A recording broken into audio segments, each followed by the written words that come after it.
So here we need to understand that our request, our prayer, when we beg, when we make a litany, when we ask of the Creator to help us, it is, as it's written, to pray means to judge yourself. Judge yourself how much our will to receive is really ready to receive the abundance, the correction. So the prayer to the Creator is really only in order to set up our desire correctly, to enhance it correctly. And if it is one desire for the right purpose, then you can say that we have succeeded in convincing the Creator to help us. But really, there is no convincing here at all. Within us, we have come to establish the desire correctly for the upper light to be able to correct it. Then it is ready for correction.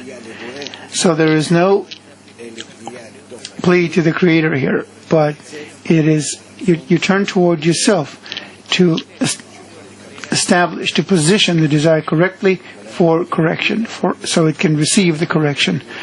But as always, in the wisdom of Kabbalah, in the inner work, we seemingly turn to something outwards. As we said yesterday about disclosure and revelation of the Creator, how the whole world seems opposite from what it was before, but it's not the world that's upside down, that's inverted, but He's upside down. And the world is formless unless a person gives it a form. So here too, I pray to the Creator, I ask of Him, I want, I beg, I cry, as if I have someone to turn to. But really, it is until my heart is established, built,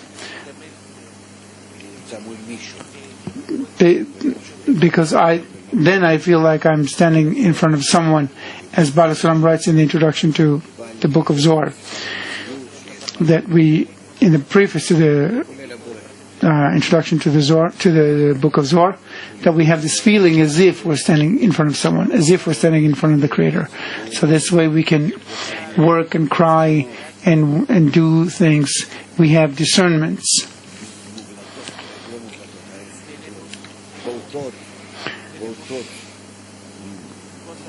We have conspicuous or just discernible insights. I feel them in all of their discernments. Whereas if it were in me and wouldn't come out, so to speak, wouldn't be presented as external, I wouldn't distinguish anything in them. So the whole perception of reality, that we see things outside of us, is only in order to give us the ability to perform corrections. And to the extent of our corrections, I begin to discover these discernments within me. This is why now we're beginning to talk about it, because we're facing a stage where these discernments will enter us, come within us for the first time. And this is called attainment of the first spiritual degree. Think about it. Things are pretty subtle.